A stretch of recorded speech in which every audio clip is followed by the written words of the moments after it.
Hey, everybody. Welcome to the Soul Goals Podcast. I'm Dawn, and I'm so glad you're joining me today. This podcast is dedicated to bringing people's stories to light and hearing their journeys of inspiration and self-growth. But it's also about connection and knowing that you are not alone. Each week, I get the chance to sit down and talk with an amazing soul, someone I've had the blessing of either meeting or following in my life. I am so grateful for my guests. Their openness and their vulnerability, it is unmatched as we share heartfelt conversations together about both their challenges and their triumphs. I hope that you can grab some inspiration and connection from my guests and their stories. I know I certainly have with each conversation. What an honor to sit with these brave souls. Everyone has a story, folks. And every story matters.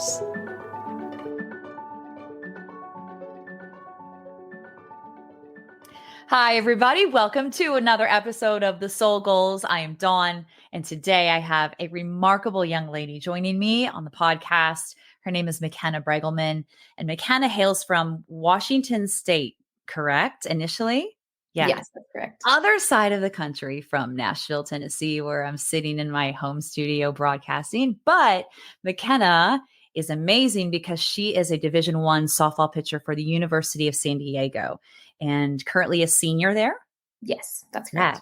She's done her time. She's done her time in the box in college athletics, but she's just coming off of an injury. She was just telling me before we hit the record, and she is excited about getting back out there because you had to redshirt last year and you weren't able to play. So yeah, when you talk about, I want to say this too, when you talked about that, and I watched a podcast, one of my peers has a podcast, Impact Sports, shout out Nick Tolbert for that one. Yeah.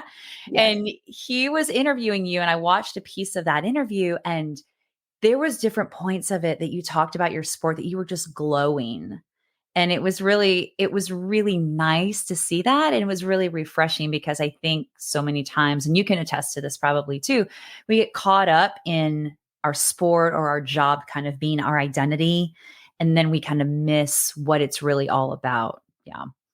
But McKenna shares a really, really vulnerable story with everyone. And I'm excited to have her on today. When I saw that initial interview, I was immediately attracted to the fact that she's very mature. She's very vulnerable and she has a story behind all of that and why she got to where she is. So I think that the platform that McKenna operates on is a mental health advocacy based on the story and the background where she came through. So without further ado, my new friend, McKenna Braegelmann is here. Yeah. Woo-hoo. Thank you so much for having me. I'm really excited to be able to speak with you today. Oh, you're welcome. Tell me how the weather is in California. Actually rainy right now. Oh, really? Yeah, it was pouring down rain the entire night, but it's actually really refreshing. I kind of miss it. Yeah. Well, so Washington, you get rain. You get like season stuff, right? Yeah. Oh, rain all the time. Rain all the time. It doesn't matter when. So California, I always think, I was talking to a girlfriend from LA yesterday and she was like, oh, it kind of rained here a little bit yesterday. And I said, oh, that's unusual. So San Diego, we were there back in July. The weather was beautiful. Oh, it's been gorgeous, except for this week. It's started to rain, but I've loved it. So I'm okay with it. Good. Well, it's a nice diversion from all the regular stuff that you have, right? Yeah, for sure. So McKenna is a softball player from a very long time ago. When did you pick up a ball and decide I'm going to start playing softball? Yeah. So my parents put me in t-ball when I was about 4 or 5 years old. My dad had played college baseball and it was something that we just connected over. Mm-hmm. He was also my coach growing up. So as coach's daughter, that's kind of how I started getting into pitching when I was about 10 years old. Yeah. See that? So I was 10 years old and it kind of took off from there. I kind of just fell in love with the game and didn't look back. Yeah. So was pitching always your thing or did he say, let's learn everything? Well, I'm left-handed. So that kind of, that limits. Yeah, that limits the positions I can play though. I always wanted to be a shortstop when I was little. You can't be a left-handed shortstop or it's very rare. That makes sense. Yeah. So pitching it was. Yeah. So pitching it was, and I was really good at it at a young age. And it kind of, that's what kind of started me in it, I Yeah. guess. Did you know that you wanted to play at the next level? Or was that still kind of like, when did that develop? Maybe I should ask you that. Yeah. So growing up, I would watch the University of Washington softball team, and I'd watch who's a mentor of mine now, Danielle Laurie, when she was in college. She's an Olympian. Her story is absolutely incredible. Yeah. But I grew up watching her. I didn't Mhm. really know what college softball was until I was about 14 and that I could do it, Okay. until I had a coach saying that, hey, you're actually pretty good at this. Okay. Like, you could play in college. And I kind of stepped back and was like, oh, okay, this is something I could do. Yeah. So I was about 13, 14 years old when I realized that this was probably something I could carry into college. Well, that's pretty exciting. And to have somebody recognize that talent in you outside of like outside of your dad, who's your coach, who obviously is invested in you because like you're his daughter and he's with you. And you said he was a college baseball player as well. He was. Where did he play? He played, he started out in Washington and then played a few years at Arizona State. Okay. That Yeah. side of the country. Yeah. Yeah. Yeah. So it's in your blood, basically. It sounds like. Yeah. Well, yeah. So at age 14 was a situation that happened that kind of started, if I'm following your story, is when all of this began for you. You had an injury that you sustained at age 14. I would love for you to share a little bit more about what happened. Yeah, of course. I was playing up in a tournament in Canada. And the only reason I say that is because the international rules are a little bit different. So we Mhm. were playing, or I was pitching 3 feet closer than normal. And Oh, wait. Whoa. yeah. So That's a that's it's a a big good difference. difference. It is. And so I had a little bit less reaction time and I got hit by a line drive after a pitch to the side of my head, Mhm. and sustained a skull fracture and a brain bleed. All of it was extremely traumatic. I remember everything. I never lost consciousness. Was taken by ambulance to a hospital where I was diagnosed and ended up being okay after observation in 24 hours, Yeah. which was truly a blessing. That's a miracle. Yes. Like I that's all that I could attest it to. I just and then being conscious and being able to hear and feel and know what was happening. Yeah. Gosh. It So was a you lot. were observed, they released you. Mhm. And what happened after that? Like that was within a day or 2 days? It was within 2 days. Yeah. And so I kind of went back to my team and just kind of stuck around them for the rest of that tournament. However, the the communication between the doctors in Canada and the United States were kind of unclear. And Mhm. so me being stubborn and me being this like stubborn 14-year-old that I wanted to keep playing. And so Yeah. I started practicing about a week later and I played in games a week after that. So I started playing about 14 days later, this time Wow. with a face mask. I wasn't wearing a face mask before. So I kind of went back to play quickly when now looking back on it is obviously not the route I should have taken, Yeah. but we didn't know any differently.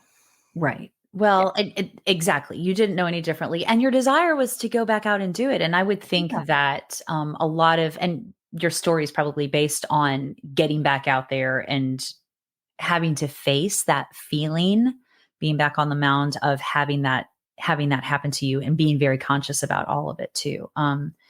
I think it also interestingly, your sport has been your pain, but it's also been your success. And it's so crazy when I think about sports and how they relate to our life and how it's all interwoven in the lessons that they learn. But this is a huge lesson for you because what happened after that was interesting that you started experiencing PTSD from that accident. And along with that, you tell me that you had numerous different things spawned off of that. I'd love to hear a little bit more about what happened and how soon that all kind of presented for you. Yeah, of course. So PTSD was my kind of first experience with a mental illness, mental health issue, and I really didn't know what it was. And Mhm. so about 6 months later, I started to develop these symptoms where I would have flashbacks of my accident when I was asleep, when I was awake. Um, that whole thing was Mhm. that was hard. It was because it Yeah. wasn't even happening on the mound, but then when I'd get on the mound, my heart rate would elevate faster than usual. I would Yes. become way more anxious, palms would become sweaty, and I would go into panic attacks. And the issue was with not knowing what I was going through and my coaches not knowing what I was going through was that they thought I was fine. They thought mentally like it was just something that I had to get over. And so in those moments, I felt so alone. And this happened for me for 2 to 3 years. Oh my God. Going into college, I developed the yips, overhand and underhand. So Wow. Oh gosh. for that last summer going into college, I did not play well at Yeah. all in any capacity, and it was debilitating. So, and COVID was truly a blessing because it allowed me to not play. I took Yeah. it away, and that was Mhm. outstanding.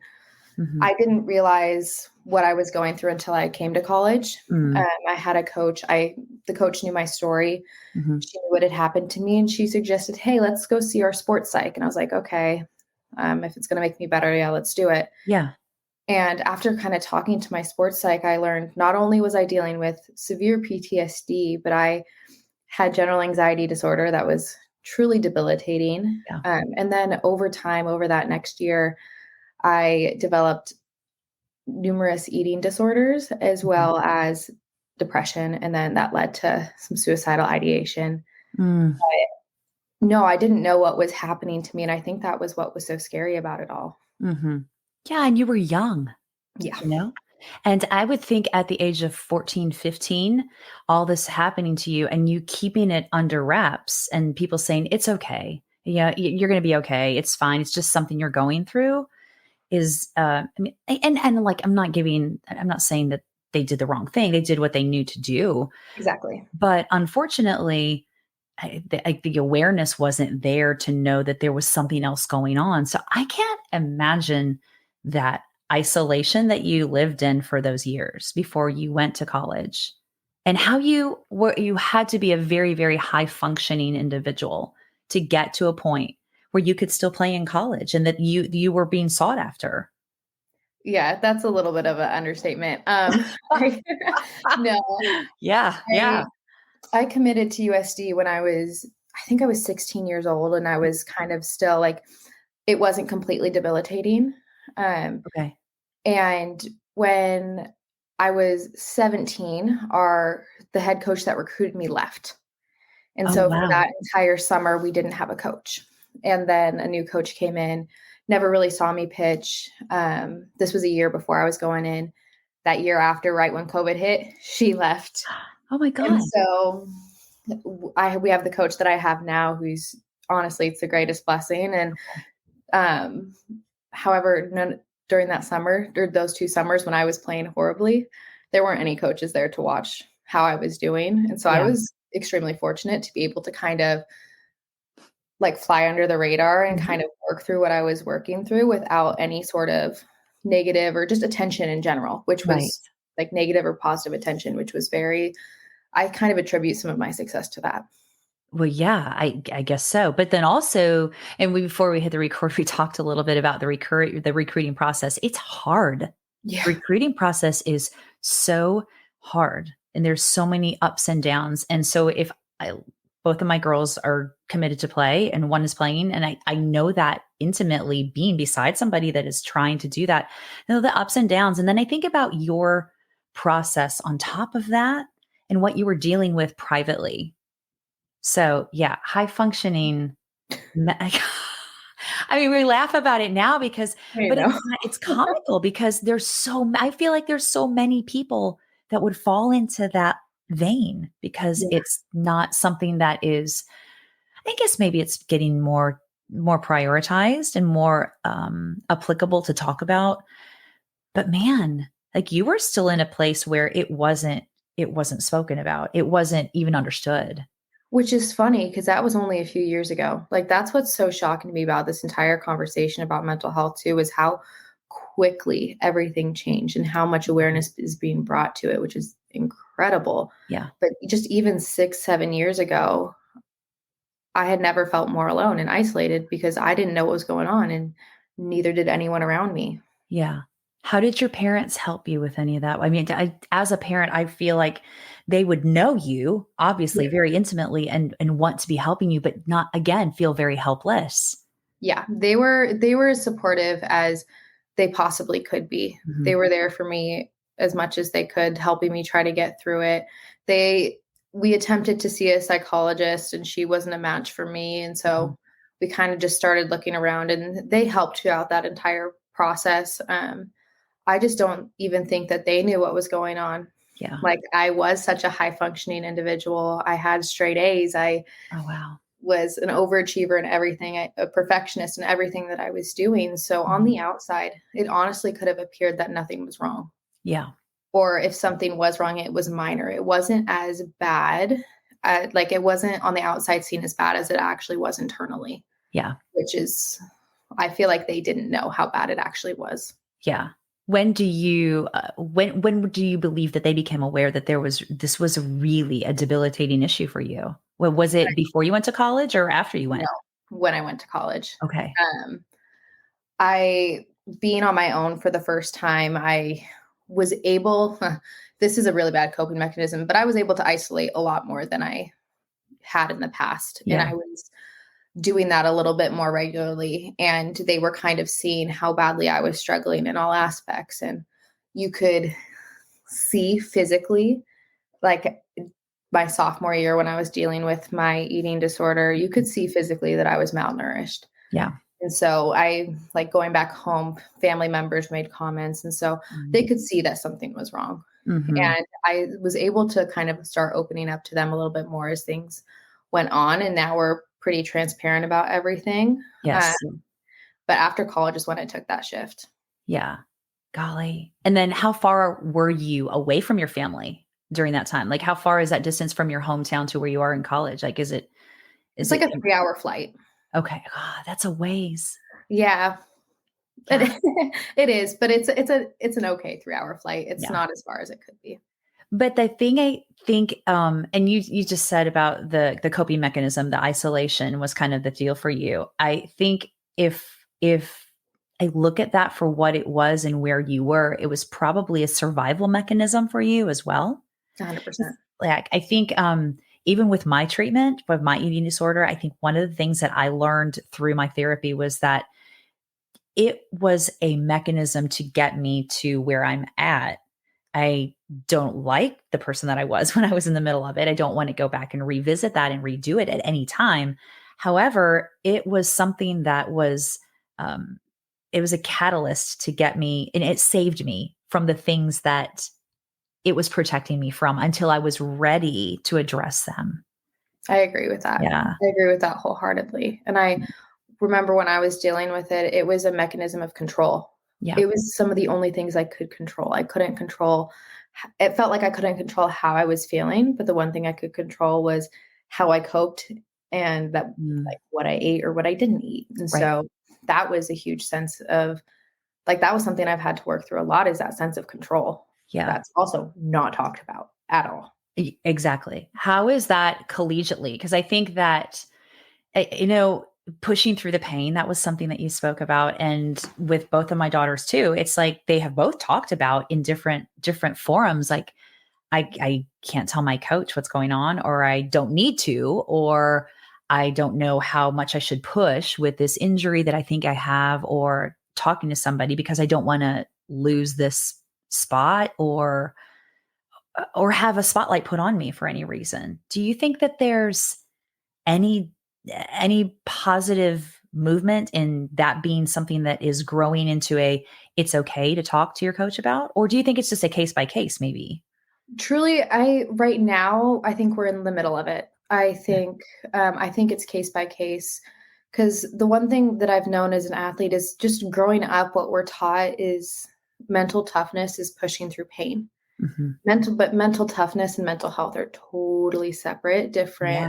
different things, and we're not able to make that distinction. And so, as athletes, if we want to play, if we want to be the best, you know, we're going to do anything we can to get there. And I don't Mhm. care Yeah. if I'm hurting mentally or physically, I'm going to get through it. And my coach can't know, because then she's not going to play me Yeah. and then I can't succeed. And so I think it's this kind of cycle we put ourselves in. I was extremely fortunate with the coaches that I've had in college. They've been my lifeline. I mean, it started with my pitching coach at the time. She was very vulnerable with me, and we were able to talk about hard things. Yeah. And she kind of helped me talk to my head coach about them. And over my 4 years here, the relationship I have with my coach is huge. That's I great. meet with her almost weekly about things going on in my life or things that I'm struggling with. And I have a team now of people who are making sure my success is physical, is mental. It's trying to get me back to where they know I can be, which has been huge. But I truly believe it's a case by case basis, because not all coaches are like this. Yeah. Not all coaches care about their players in the way that ours do. Right. Sometimes they care a little bit more about winning, which I understand. Right. It's what we're taught. But no, I've been very fortunate for sure. And I think I love what you said, that mental health and mental toughness are two completely different things. And I think that bears some food for thought, if you will. Like, I think that would be a really, really good, that'd be a really great conversation for coaches to have with other coaches, and what that, how that applies to their team, and even with their team, and have them really analyze what that means for them personally. Then you get just a little bit different, may get a little bit different performance out of your team. But that's just me speaking about that. No, I agree with that one 100%. I've noticed when you have players who are mentally healthy and mentally just wanting to fight for each other and are physically healthy, like, you're going to succeed far more than a team who's going to be run down and who doesn't think they can prioritize their mental health. A lot of our games that we play, any sport, is more mental than it is physical. Amen. Mm-hmm. So Yeah. as we should be taking care of our mental health almost as much as we should be taking care of it more than we are our physical health, if that's the case. Yeah, for sure. It's something that needs to be shifted for sure. Yeah. And I do agree. I think, as you've talked about it a little bit more, and as I think about it, I think you're right. We kind of are in the middle of that, kind of in the crux of that shift. And it's interesting, I think, as it continues to unfold, especially with athletes like yourself being able to step forward and be transparent about your experience and what you have gone through. I think that's the real shift over the mountain, if you will, that will kind of help other people come forward, and people say, oh, okay, there is something to this. This is reality. And this is something that we really have to address. Yeah. Tell me a little bit about that process of healing for you. So when you went to college and you started seeing the psychologist there, how did all of that start to unfold for you? Where you obviously knew that there was some stuff that you needed to unload and stuff that was happening. Did you feel comfortable right away? Did it take a bit of time for you to kind of get to that point where you were like, I'm ready to dive a little deeper? Or what was that process for you? Yeah, so it started out with me going to see that sports psych and talking about softball. Okay. That's how it started, and my PTSD. And we kind of got into the depths of how I was anxious and I had performance anxiety. And on top of that, social anxiety. And so my sports psych was the one that originally referred me to get medication for my anxiety, which was a game changer for sure. But over that next year, I kept seeing my sports psych, but we didn't really talk about some other in-depth problems. We kind of kept it softball related. Yeah. But over the next year, my mental health continued to decline. I think my eating disorder kind of kicked in. That was kind of the height of it. Because of that, I was severely depressed. Couldn't get up out of bed. Because I was malnourished, I tore a ligament in my arm that stopped me from pitching. So on top of all of it, I lost my only outlet. And on top of that, everything weighed on me. And I felt like I was letting everyone down, and that I wasn't good enough to be here, or that I was making other people in my life more miserable. And that was a very low point for me. And there was a presentation for athletes in November of my sophomore year, so about 2 years ago, where it was Tyler Helinski's story and his family speaking, and how he died by suicide and how they didn't know. And after that, I had felt so alone, and I had a really big breakdown. And that breakdown was my rock bottom. I told my friends and coaches that I didn't want to be here anymore. And they allowed me to take time from softball and didn't take their eyes off me. But at that rock bottom was when I was referred to the therapist that I have now. Okay. And so over that time, we kind of got a little bit, I was very hesitant to talk. So it wasn't, Yeah. it wasn't just pouring my heart out right at the beginning. It started with just a little bit of conversation. Or Right. how are you feeling here? And I would never show emotion with therapy. And only in the past year have I started to show emotion. But Mhm.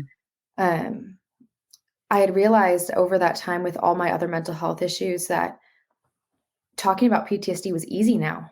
Yeah. I wanted other people to know how I felt, and I wanted other people to know about PTSD in athletics, because the only time I've ever heard about PTSD is when we hear it in veterans. Right. Right. Yeah. So I didn't know that I could have it. Yeah. And when I was finally able to at least like share that my story via social media for that first time, strictly only about PTSD, Mm. the response I had was overwhelming. Yeah. It was overwhelmingly positive, with people just being like, random people being like, I have PTSD and you described what I was feeling perfectly. Like I didn't Oh, know how to describe it, and that was it.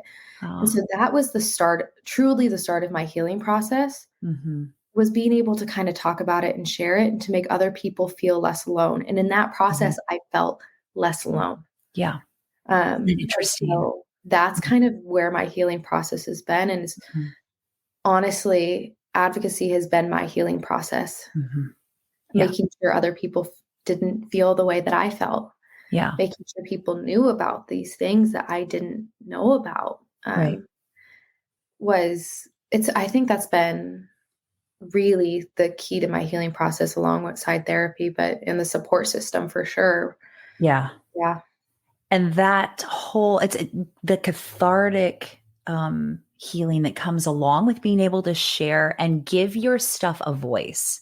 Yeah. Like you gave it a voice and you allowed it to come out and you allowed others to see that side of you. I mean, that transparency I've talked about a little bit ago, it's invaluable, and it's something that's really, really challenging. So I'm just going to say, okay, like bravo for you for doing that, because Thank it's, you.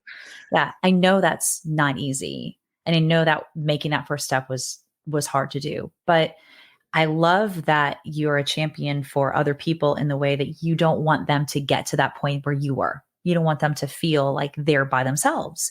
So my hope, is that people are hearing this that can connect in that same way for you again, and to be able to continue to tell that story of that healing, to continue to heal you for sure. You talk a lot about your support now, like your team, your coaches. Tell me a little bit more about what's going on with you currently as you're broaching your senior season, right? And you're getting ready to come back out and pitch again next spring. Yes. Tell me a little bit about how all of that has transpired over the course of the last year, because I know you said you were out with an injury last season. Tell me a little bit about how that fed into the healing process. Was that a positive for you at that time? Honestly, yeah, I didn't think it would be. Mhm. I think when it happened, I was just kind of like, this is a setback. This is not going to make things better. So, what happened?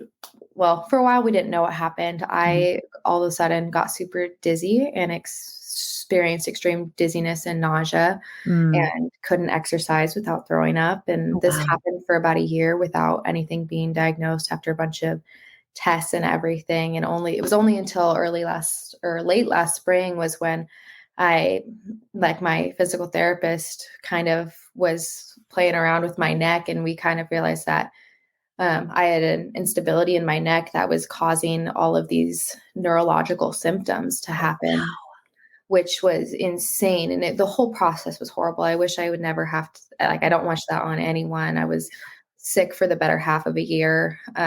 School was miserable. I would show up to half my classes. Mm.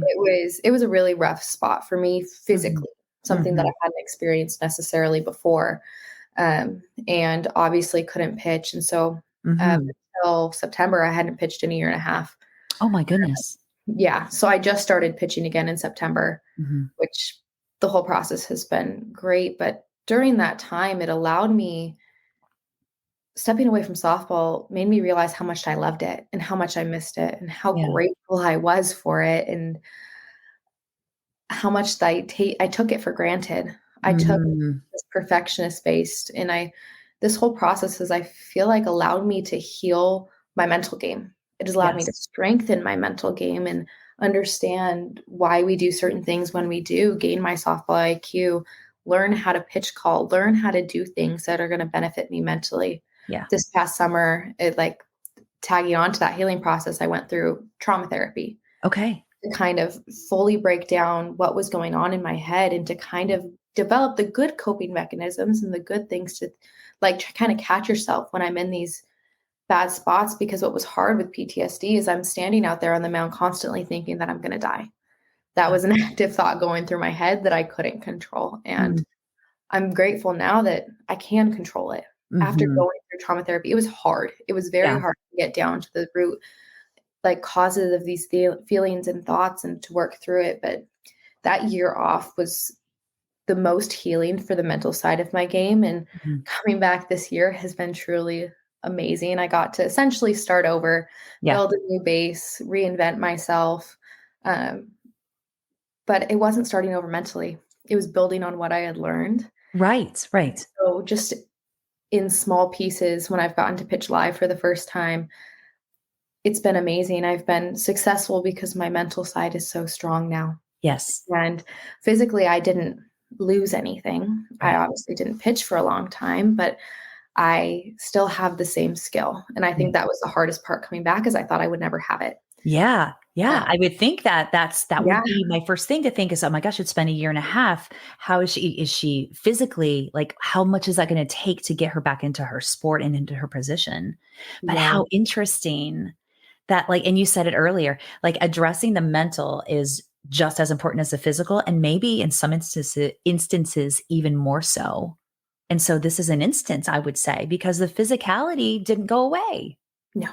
It took a time to come back, but it didn't go away. Yeah. It wasn't as hard as I thought it was going to be to come back physically. I'd been working through PT and with my athletic trainer trying to get back my strength Yeah. over about from March on, trying to gain endurance and everything. And we were able to come through a process to where physically I'm fine, or I'm not fine, but physically I'm in a great place Great now. place. That's it. I can still going through things, but that we're so much easier to manage what I'm going through. And we have plans for when things go bad because I Yeah.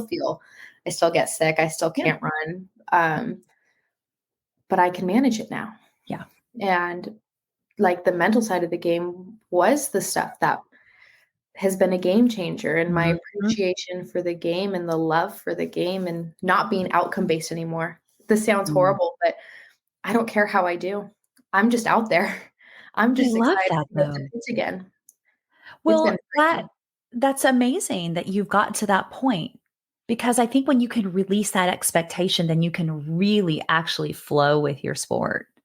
Yeah. And then you can really be present. I know you said something about that, about working with your coaches to be present and confident. Like those are two very, very powerful things for you in terms of your healing and in terms of understanding about yourself and what that can do for your performance ultimately. Yeah. And Yeah. I think that all of us can benefit from that in everything that we do in life, but especially as an athlete, staying present and having the confidence that you have the ability to manage the symptoms if you have something going on, whether it's physical, mental, emotional, all the things.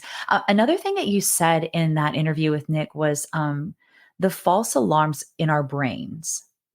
And I loved that. I loved that phrase because we all have false alarms in our brains. So for you, it's your story and it's through your PTSD and all of the things that spawned off of that for you. What are some of the things when you get that false alarm in your brain? You talked about the different coping skills that are healthy after you've gone through the trauma therapy. What are some of the things that you catch yourself having to do?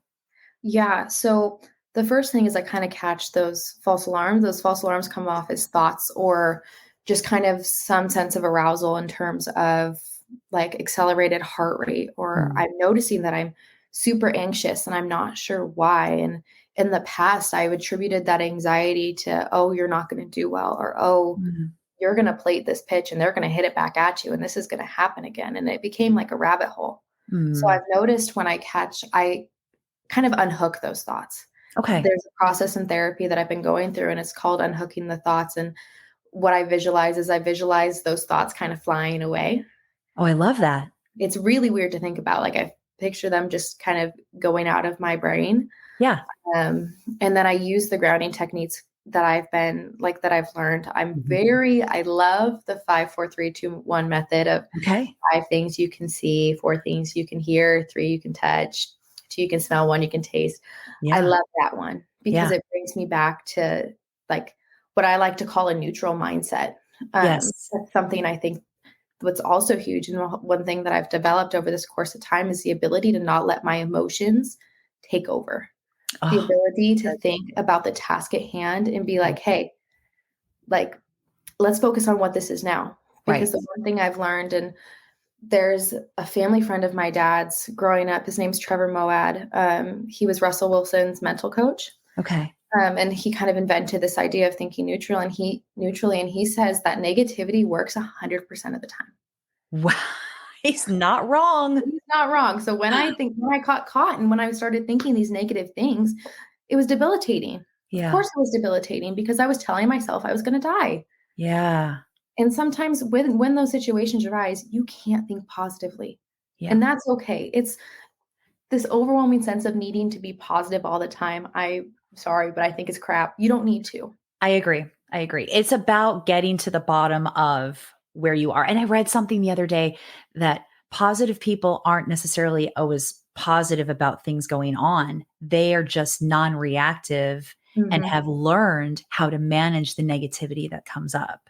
They're neutral. They Neutral. they're neutral. Boom. Exactly. They think of things that are they think of the task at hand. They think of what's happening and what I need to do to be successful. And that's what's helped is when I have these thoughts, I'm like, okay, let's take the emotion out of it. Yeah. What do I need to do right now to stop me from thinking this way? Yes. What do I need to do to shift my mindset to be successful right here in this moment? And Right.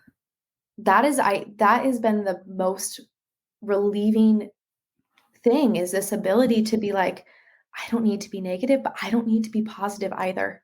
Yeah. You've let yourself off the hook. Exactly. There's Yeah. no expectations. Yes. But I think that when those like coping mechanisms and that training has been so big for me and being able to Yeah. reframe those negative thoughts into a statement that I can handle and Yes. believe in and trust in has been huge.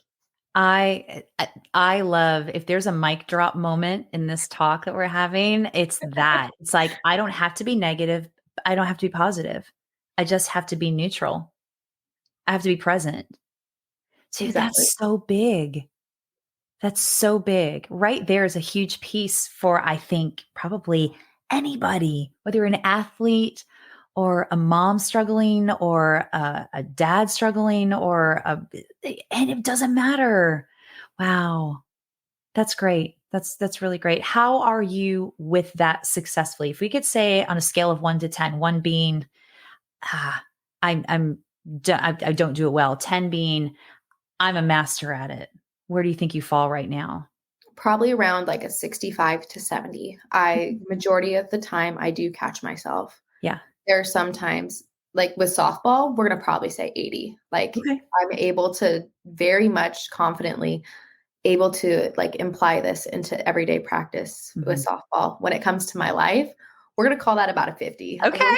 We're still working through things. Yeah. It's been a great tool, like translating. I think this is what the thing is like I've learned from softball. It's kind of translated into my life. It's obviously a little bit harder to implement Mhm. in my life, especially Mhm. like with school, with Yeah. I want to be a doctor and I'm studying to take my MCATs. And so Oh, that's been hard to kind of translate, but the whole yes. practice is it's going to get there. Yeah. And I know it's going to help me be successful wherever I go throughout my life.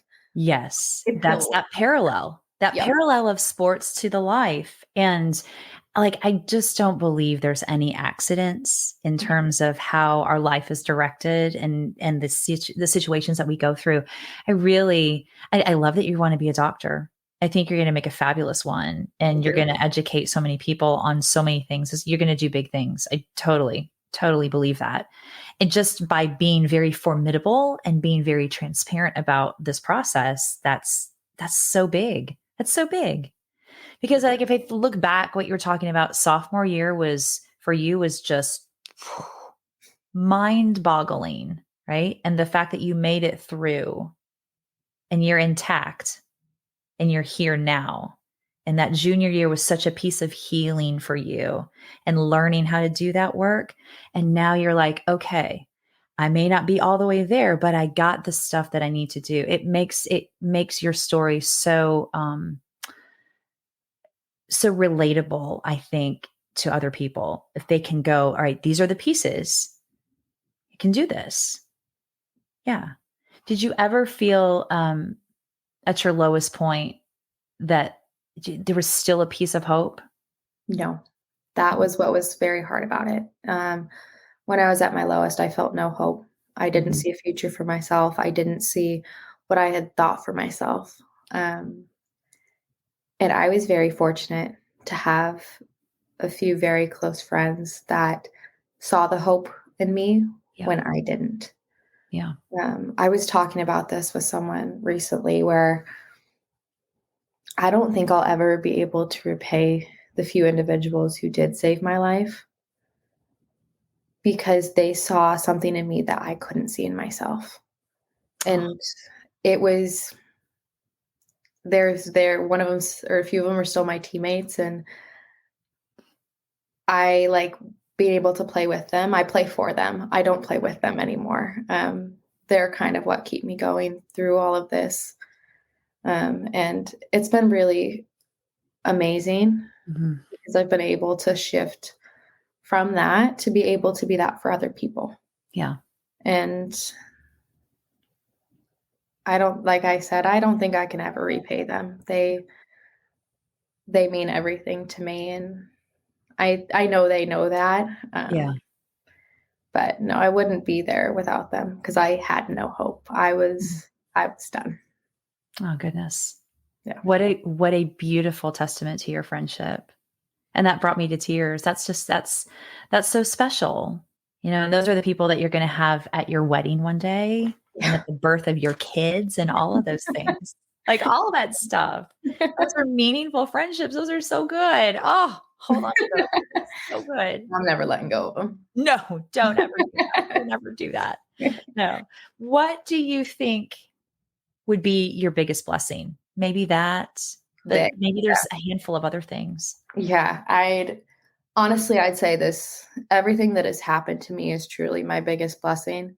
Ah, In the moment, it obviously wasn't, but yeah, now I'm where I'm at. Now I get to reflect on where I started and yeah. how I've grown into an individual who was once too afraid to talk in groups of people to someone who's able to talk about their feelings openly. And that Oh, is love in that. just a few short years has been just like an incredible growth. And um, I definitely wouldn't be as empathetic. I wouldn't be as caring without going what I've gone through. And Mhm. I think it's everything that's happened. And I hated when people said this growing up, but everything has happened for a reason. I know. I I hate that statement. I know. I'm like, "We need to stop." I'm like, stop, please. Not right now. Yeah, this is the No. wrong time to say that right now, yeah. But it's yeah, it's true. It's It true. is. And Yeah. when I'm in the suck of it and when I'm in the heart of it, I Mhm. can't usually see that, but I Yeah. be like when I'm out of the suck is when I'm able to kind of reflect and see how great it was. I had that one pitching coach that I had at the beginning told me it's wonderful to be a deep feeling person Yeah. because those who experience such deep lows are capable of experiencing much higher highs. I love it. Yeah. The lows oh my god. I did God, drop the mic. Oh my Right? gosh, I love it. I She love it. the way she was able to talk to me about that, and especially I was 18 when she told me that, and Yeah. didn't understand what that meant, and now I'm understanding of, yeah, I feel lows, but in those lows, now I have hope Yeah. because I know the highs that I can experience if I just keep going. Yeah. And Yeah. so that has been truly amazing too. At the ripe age of are you 21 now? I'm 21 now. At the ripe age of 21, for you to realize that is really, really big, and for you to be able to, explain that in a way that other people can receive, I think that's a huge gift that you bring to the community, and I feel like, with that, oh, and my husband used to say this all the time, with wisdom comes sadness. But on the other hand, with wisdom comes also a choice, you know, to be transparent and to be open and to be vulnerable and to be sharing and very honest about where you are and what that looks like and where you've been so that other people can not feel alone. Yeah. And Exactly. not feel like they're by themselves, dealing with all that by themselves. Excuse me for just going back because I just think about you as being a 16, 17-year-old in the middle of that. And I just want to like hug you and say, oh my goodness, that's such a hard time in a teenage girl's life anyway, you know? And then you put all of that on top of it that you and your parents didn't know was really happening. No. So Yeah. I'm really proud of you, and Thank I'm you. really, really happy that you've done the work that you've done. It's amazing, and it's in a short period of time too, honestly. Yeah. Yeah. It's incredible how short of a time it's all been, but how Mhm. much substantial growth has come from it. Mhm. Absolutely. So let's talk about growth as a senior Yeah. in your sport. What are we looking forward to this season? I am looking forward to getting to play with some of the people who I cherish so greatly. I'm excited to feel the joy I get from playing. Mhm. I'm very excited to be able to fight with my team. I have a really weird, I'm going to say weird energy when I play. Okay. I'm overly, in ways, I'm overly confident. Perfect. I'm just very competitive. Um, Yes. I've loved being competitive again. Okay. But even some of these, like, so one of the people who saved my life, her name is Shorty, and Okay. yeah, I love she's it. she's our shortstop, and Okay. we've grown together, like same grade, same everything. Yeah. I got to face her about 2 weeks ago pitching, and this is the first time I was facing her, and I wanted to beat her so badly, but she wanted to beat me that much more. And it was Yes. that competition that I loved, and Ugh. she won, but it's fine. It's It's okay. next time I'm meeting her, Yeah, but so I'll look past it this time, we're but, gonna look just past it. be prepared for next time. Exactly, exactly. But it's just the competition. It's the now I get to look at her at shortstop, and we do a breath together before every inning to kind of center ourselves and to kind of get our minds on the right page. And we're so in sync when it comes to that. And we just want so much success for each other. Yeah, It's like incredible. And there's a few other teammates that are the same way. I love And so it. I'm excited to experience everything with them again. Yeah, In a while. that's such a huge team aspect and a huge bond that you guys are creating. Yeah. So, I can't wait to hear how you do this next season. I think it's Me gonna be too. amazing. I'm hoping so. I'm really Yeah. hoping so. Yeah, and physically, how are things with you now? Getting Physically, better? we're getting better. We're getting Okay. close. I was able to pitch live for the first time in 2 years about 3 weeks ago. So it's gonna take a little bit through the start of season to kinda get ramped up to where I need to be physically. Yeah. I'm just excited for the opportunity to get to do it again. Oh, I just every time you talk about it, I get chills. It's really you're doing it for the right reasons, Yeah. you know? Now I am. I know I Yes. wasn't when I first started, and I think that's another blessing is I'm doing it for the right reasons now, and I'm doing it because I love it. Yeah. When did you make that realization? When did that click for you, do you think? When I pitched live for the first time about a month ago. When I was Ah, playing, I was anxious going into it, like, "Oh, like, what's gonna happen?" And I did pretty well, and mhm. I cried.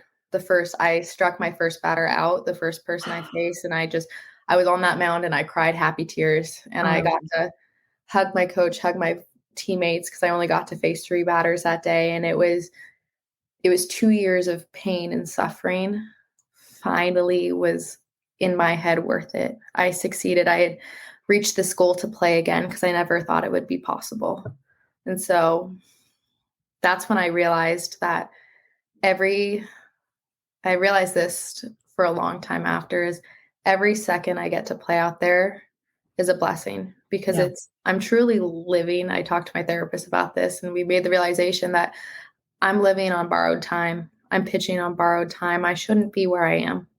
yeah. To take those moments in and realize how grateful I am to just be playing Right. and to just be out there. And truthfully, I mean, obviously I want to succeed, but if all I do is get out there this season, that's all I care about. You're succeeding. I'm succeeding. I'm winning. You are winning. Yeah. Exactly. Even if the score isn't reflective of it. Yep. Yeah. In the game of failure, sports is a game of failure. You're playing those odds. But fundamentally, at the core of you, you are winning. Yeah. Gosh, can we get just an amen? Can I get like a hallelujah? Amazing. I agree so much. Amazing. Amazing. Oh gosh. I am so, so, so glad that you were open to sharing your full story with me and having this really, really deep conversation, because it's hard to go to those places. I know. And I appreciate that openness on your part, especially as a 21-year-old. That's hard. But I commend you for what you're doing. And I'm excited to follow your career. And I'm excited to follow you on social media and see all the wonderful things you're going to do. And I will be rooting for you in med school. Thank you so much. Day long. All day long. You're going to be super successful. I know you are.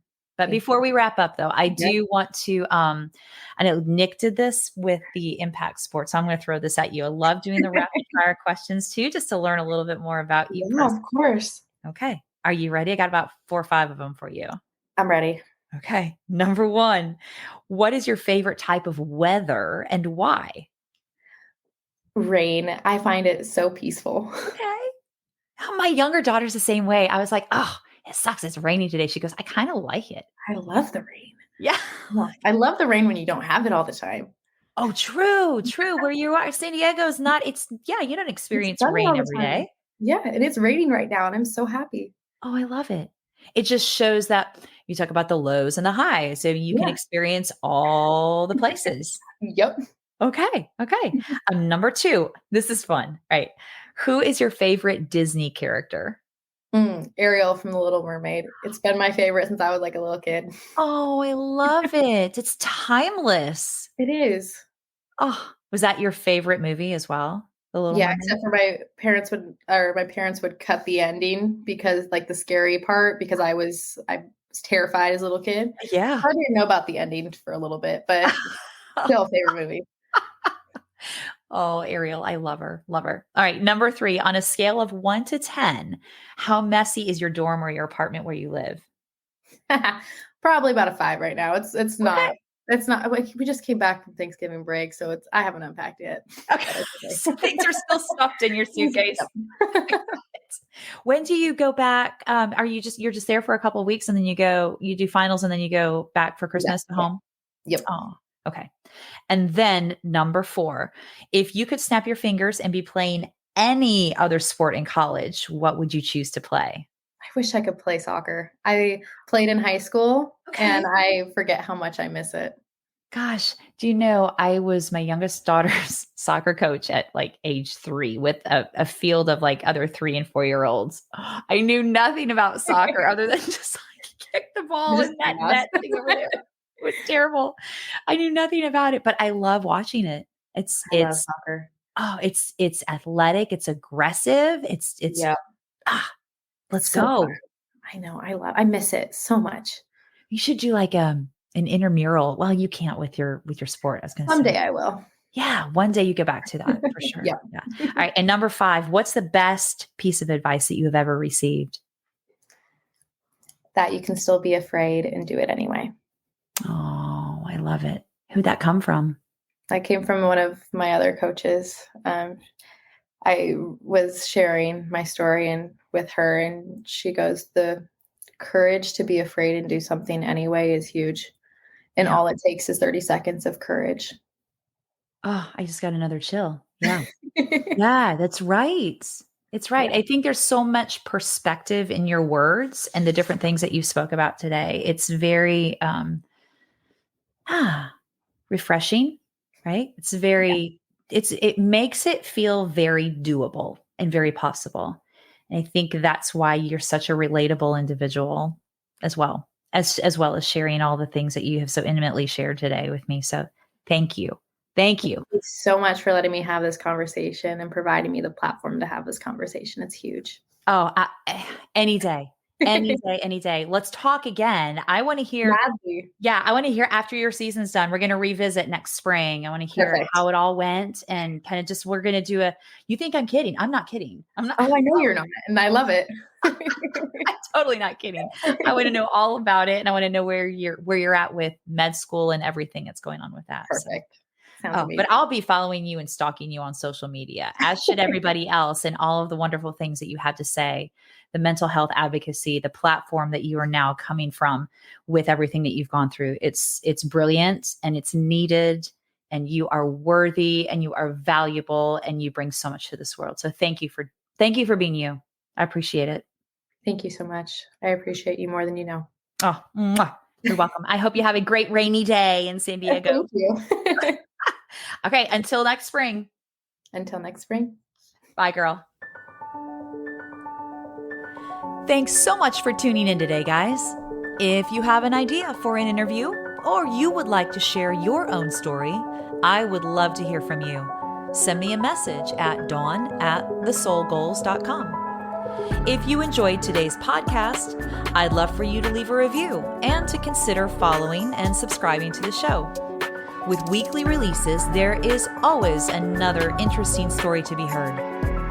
I do hope that today's guests and their words have helped to bring some extra light to your day and encouraged you to find a deeper space of your very own soul goals. Until next time, friends, remember that everyone has a story, and every story matters.